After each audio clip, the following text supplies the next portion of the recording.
ఇష్యూకి సంబంధించి కూడా మందకృష్ణ మాదిగ గారు మాట్లాడడం జరిగింది. సో ఆ స్టేట్మెంట్స్ కూడా ఎలా చూస్తారు, అసలు యాక్సెప్ట్ చేస్తారా? ఇప్పుడు ప్రతి ఒక్కరు మాట్లాడతారండి, ఎవరి వర్షన్లో వాళ్ళు ఫేమ్ అవటానికి ఏదో కొత్తగా మాట్లాడడానికి ప్రయత్నం చేస్తారు. ఆయన ఏమంటున్నాడు, క్రైస్తవులందరూ మంచి వాళ్ళే, కానీ క్రైస్తవ పెద్దలు ఎవరైతే ఉన్నారో అని కొన్ని ఒక లిస్ట్ అవుట్ చేశాడు ఆయన.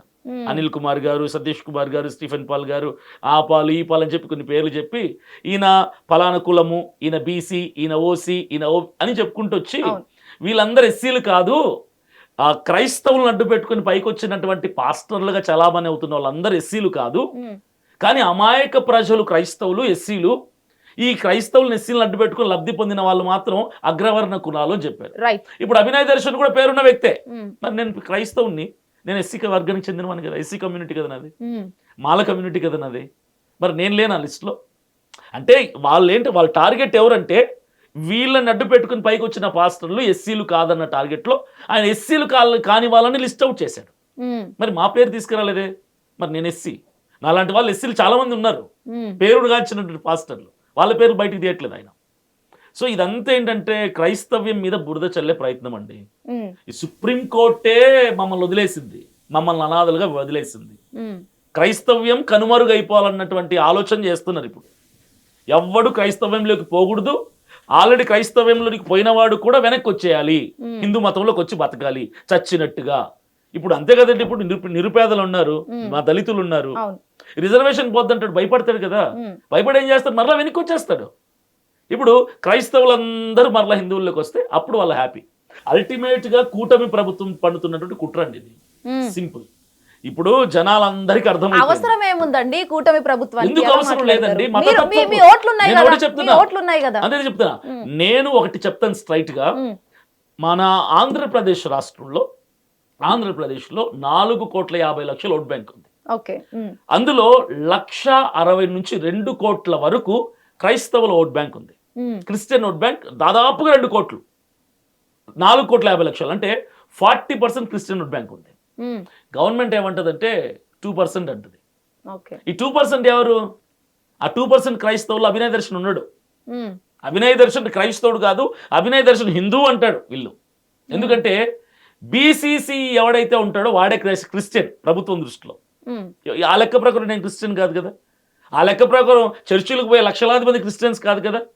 సో నేను చెప్తున్న క్రిస్టియన్స్ ఏమిటంటే ఓసీ క్రిస్టియన్స్ ఉన్నారు, బీసీ క్రిస్టియన్స్ ఉన్నారు, ఓబీసీ క్రిస్టియన్స్ ఉన్నారు, ఎస్సీ క్రిస్టియన్స్ ఉన్నారు, ఎస్టీ క్రిస్టియన్స్ ఉన్నారు. చర్చ్ గోయింగ్ క్రిస్టియన్స్ సంఖ్య తీస్తే దాదాపుగా 40% మా ఓట్ బ్యాంక్ ఉంది. ఈరోజు 40% ఓట్ బ్యాంక్ని మీరు రెచ్చగొడుతున్నారు, మీరు బాధ పెడుతున్నారు, హింస పెడుతున్నారు, వాళ్ళని అనాథలు చేస్తున్నారు. 3 సంవత్సరాల్లో లెక్క తీర్చుకుంటారు. 3 సంవత్సరాల తర్వాత ఖచ్చితంగా మా టైం వస్తుంది, అప్పుడు సమాధానం చెప్తాం, ఖచ్చితంగా చెప్తాం. ఆల్రెడీ నేను ఇప్పుడు పాదయాత్ర చేస్తున్నా, ప్రజల్లో తిరుగుతున్నాను నేను, ప్రజల ఒపీనియన్ నాకు అర్థమైంది. ప్రతి ఒక్కరు చెప్తుంది ఒకటే, అన్నా మన క్రైస్తవుల్ని పరాయాలను చేశారు, మనల్ని అనాథలు చేశారు.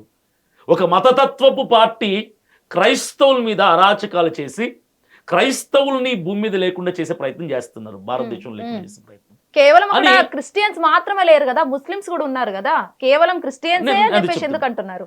ముస్లిమ్స్ కూడా ఉన్నారు అంటే కొంతవరకు, కొంత శాతమే. ఈ రోజు క్రైస్తవులు నేను పదే ఎందుకు అంటున్నానంటే, క్రైస్తవుల్ని టార్గెట్ చేసినంతగా ముస్లిమ్స్ జోలికి వెళ్ళరండి ఎవరు. ముస్లిమ్స్ని తాకాలంటే భయపడతారు, ఎందుకంటే వాళ్ళలో ఉన్నటువంటి యూనిటీ హిందూ మతంలో కానీ క్రైస్తవ మతంలో కానీ లేదు. వాళ్ళని టచ్ చేస్తే 1,00,000 మంది వచ్చి నిలబడతారు ఒక్క సెకండ్లో రోడ్డు మీద. కానీ క్రైస్తవుల్లో హిందువుల్లో యూనిటీ లేదు. కాబట్టి ఈరోజు దెబ్బలు తింటుంది, కొట్టించుకుంటుంది, తన్నిచ్చుకుంటుంది మేమే. ఉండి నియోజకవర్గం ఆంధ్రప్రదేశ్లో భీమవరం దగ్గర ఉండి నియోజకవర్గంలో 9 చర్చిలు కూలగొట్టేశారు, 9 సంఘాలని. పక్కనే ఆకువీడులో 111 సంఘాలకి రిజిస్ట్రేషన్ లేవని, అవి పడగొట్టాలని నోటీసులు జారీ చేశారు. క్రైస్తవుల మీద ఇన్ని కుట్రలు జరుగుతున్నాయని చెప్పి ఉండి నియోజకవర్గంలో ఉన్నటువంటి ఇస్మాయిల్ అనేటువంటి ఒక పాస్టర్ గారు, ఆయన పోరాడితే ఆయన్ని తీసుకెళ్లి పిచ్చి కుక్కను కొట్టినట్టు కొట్టారు, మరలా వదిలారు. ఇప్పుడు రీసెంట్గా 3 రోజుల క్రితం ఆయన్ని రిమాండ్ చేశారు, 14 రోజుల వరకు రిమాండ్ చేశారు. ఏలూరు సబ్ జైల్లో ఉన్నాడు ఆయన ఇప్పుడు. ఏం చేసాం మేము? మాకు అన్యాయం జరుగుతుందిరా బాబు, మాకు తరపున మాట్లాడండి, మా తరపున ఒక్కరన్నా మాట్లాడండి అని మేము అడుగుతున్నాం.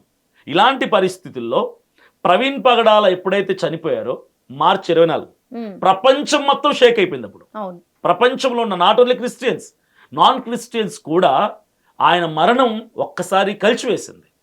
అలాంటి ప్రవీణ్ పగడాల గారు ఇప్పుడు ఏదైతే మన ఎస్సీ హోదాని రద్దు చేస్తూ క్రైస్తవం స్వీకరిస్తే ఎస్సీ హోదా తీసేస్తామంటున్నారో దీనికోసం ఆయన పిల్లు వేసి కోర్టులో పోరాడారు. ఆయన ఆ క్రమంలోనే ఆయన చనిపోయారు, చంపబడ్డాడు. అయితే ఆయన చంపబడిన అదే రోజు అంటే 2025 మార్చి 24 తారీఖు ఆయన చనిపోయాడు. 2026 మార్చి 24 తారీఖున సుప్రీంకోర్టు తీర్పిచ్చింది. రైట్, ఏమంటారు దాన్ని? అదే రోజు ఇచ్చింది తీర్పు, అదే రోజు మధ్యాహ్నం 12 గంటలకు ఇచ్చింది తీర్పు. ఆయన చనిపోయిన అది మొదటి వర్ధంతి రోజున తీర్పు ఇచ్చింది. ఎస్సీ హోదా ఉండదు క్రైస్తవులకి, క్రైస్తవ్యం స్వీకరిస్తే మీరు బీసీల్లో కలిసిపోండి లేదా వెనక్కి వచ్చేయండి హిందూ మతంలోకి, చచ్చినట్టు హిందువుల్లో బతకండి, క్రైస్తవులుగా బతకాలంటే బీసీసీకి మార్చుకోండి అని బ్లాక్మెయిలింగ్. ఇదెక్కడ గవర్నమెంట్, ఇదెక్కడ న్యాయస్థానం? మేము నమ్మే ఒకే ఒక న్యాయస్థానం కూడా ఈరోజు మాకు అన్యాయం చేస్తే న్యాయం కోసం ఎవరి దగ్గర వెళ్ళి ఏడవాలి? నేను అందుకే చెప్తున్నాను, అందుకే పొలిటికల్ పార్టీతో ముందుకు వచ్చాను నేను. ఇప్పుడు మాకు కూడా అసెంబ్లీలో పార్లమెంట్లో గలం విప్పే వాళ్ళు కావాలి. నాట్ ఓన్లీ ఇన్ ఆంధ్రప్రదేశ్, మాది నేషనల్ పార్టీ, తెలంగాణలో కూడా వస్తున్నాము. ఆంధ్రప్రదేశ్లో తెలంగాణ రెండింటిని ఫోకస్ చేస్తూ మేము పని చేయబోతున్నాం. ఈ తెలంగాణలో ఉన్నటువంటి క్రైస్తవ జనాన్ని, ఆంధ్రాలో ఉన్నటువంటి క్రైస్తవ జనాన్ని కలుపుకుంటూ ముందుకెళ్ళిపోతున్నాం. ఈ సుప్రీంకోర్టు ఇచ్చిన తీర్పు మీద కూడా మేము ఫైట్ చేయబోతున్నాం. ఏపీ తెలంగాణ డిమాండ్స్ ఏంటి సార్? ముఖ్యంగా మీ డిమాండ్స్ ఏంటి? ఒకటే డిమాండ్ అండి, ఎస్సీ అనే వ్యక్తి క్రైస్తవం స్వీకరిస్తే ఎందుకు కులం మారకూడదు? మీరు మారుస్తారా? రాజ్యాంగంలో అనుకుంటే ఆర్టికల్ 25 తీసేయండి, అది తీసేయండి, మేము నోరు మూసుకుంటాం. చచ్చినట్టు ఓకే, మేము గౌరవిస్తాం, మా బైబిల్ చెప్పింది అధికారులకు లోబడండి అని. మీరు రాజ్యాంగంలో ఉన్నటువంటి ఆర్టికల్కి వ్యతిరేకమైన తీర్పు ఇస్తే రాజ్యాంగమేమో ఫ్రీడమ్ ఆఫ్ రిలీజియన్, మత స్వేచ్ఛ హక్కు అంటుంది, తీర్పేమో మత స్వేచ్ఛ లేకుండా చేస్తుంది. ఇప్పుడు మేము దేనికి కట్టుబడాలి? రాజ్యాంగానికి మేము లోపడాలా? సుప్రీంకోర్టు ఇచ్చిన తీర్పుకు లోపడాలా? ఎవరికి మేము తల వంచాలి? సుప్రీంకోర్టు ఇచ్చిన తీర్పు తల వంచితే రాజ్యాంగాన్ని అవమానపరిచినట్టే మేము. ఇప్పుడు సుప్రీంకోర్టు రాజ్యాంగాన్ని ఉల్లంఘించదని మేము ఉల్లంఘించలేం కదా, అది మా హక్కు. అరే మా హక్కుని మీరు లాగేసుకుంటే అలాగా? మా హక్కు, మాకు పుట్టుకతో వచ్చిన కులాన్ని మేము దేవుణ్ణి నమ్ముకున్నామని మతం మార్చుకున్నామని. ఇప్పుడు నేను ఉన్నానండి, సింపుల్ ఎగ్జాంపుల్ చెప్తాను. మా అమ్మ నాన్న హిందువులు అనుకోండి సపోజ్. నాకు ఎదుగుతున్న క్రమంలో నా సర్కిల్, నా ఫ్రెండ్స్ కావచ్చు, నేను చూస్తున్న పరిస్థితుల ప్రభావాలు కావచ్చు, నాకు ఆ దేవుడు నచ్చలా, ఆ పద్ధతులు ఆచరణ నాకు నచ్చకపోవచ్చు. నచ్చలేదు, నేనేం చేశానంటే యేసు ప్రభుని నమ్ముకోవాల్సి వచ్చింది. నాకు నచ్చాడు ఆయన, బైబిల్ చదివా నాకు నచ్చింది. దీనికి మా అమ్మ నాన్న పర్మిషన్ అక్కర్లేదు, నా కుటుంబీకులు బంధువులు పర్మిషన్ అక్కర్లేదు. వాళ్ళ నమ్మకం వాళ్ళది, వాళ్ళని నేను డిస్టర్బ్ చేయను. నాకు ఒక వయసు వచ్చాక, నాకు ఒక అవగాహన వచ్చాక నేను నా దేవుణ్ణి యేసు ప్రభుగా నేను మార్చుకుంటా. ఇప్పుడు మా అమ్మ నాన్నేమో హిందూ మతంలోనే ఉన్నారు, నేనేమో క్రైస్తవ మతంలోకి వచ్చా. వాళ్ళేమో ఎస్సీలు ఉన్నారు, ఇప్పుడు నేను బీసీసీ అయిపోవాలా? అయిపోమంటారు బీసీసీ? అంటే ఇదే దాన్ని బేస్ చేసుకొని మీరు ఇప్పుడు కేవలం క్రైస్తవ మతమే కావాలనుకుంటున్నారు. అవును, మరి అలాంటప్పుడు మీకు కులం ఎందుకండి? ఎందుకు వద్దు అంటున్నాను, రాజ్యాంగంలో ఉన్నది కదా. ఫ్రీడమ్ ఆఫ్ రిలీజియన్ ఏమైపోయింది, మత స్వేచ్ఛ హక్కు ఏమైపోయింది అంటే దేవుడు కావాలంటే దేవుడి కోసం వదిలేయాలి నా కులాన్ని? నా పుట్టుకతో వచ్చిన కులాన్ని ఎందుకు వదిలేయాలి? ఎక్కడ చట్టం అది? మతం పుట్టుకతో రాలేదు కదా. మతం పుట్టుకతో అది నేను అంటున్నానండి. ఈ సంవత్సరం నేను యేసు ప్రభుని నమ్ముకోవచ్చు, వచ్చే సంవత్సరం రాముని నమ్ముకోవచ్చు, అటు వచ్చే సంవత్సరం ఇంకోటి అల్లాహ్ని నమ్ముకోవచ్చు. ఇది నా స్వతంత్రం. రాజ్యాంగం నాకు ఇచ్చినటువంటి మత స్వేచ్ఛ. నేను ఎప్పుడైనా ఎన్నిసార్లైనా రోజుకొక దేవుణ్ణి మార్చుకోవచ్చు. సరే, హిట్ టీవీ యాప్, ఇందులో short news, live news, entertainment shows, movies, digital magazines తో పాటు మీ జిల్లా వార్తలను కూడా ఫ్రీగా చూడొచ్చు.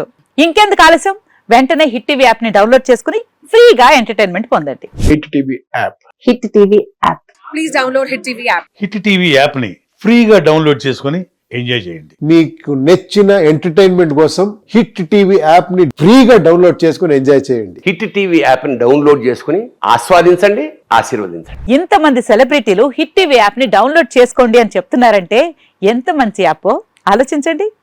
అమెరికా అమెరికా అమెరికా అమెరికాలో చదవాలనుకునే వాళ్ళకి విశ్వసనీయమైన పేరు మన శౌర్య కన్సల్టెన్సీ.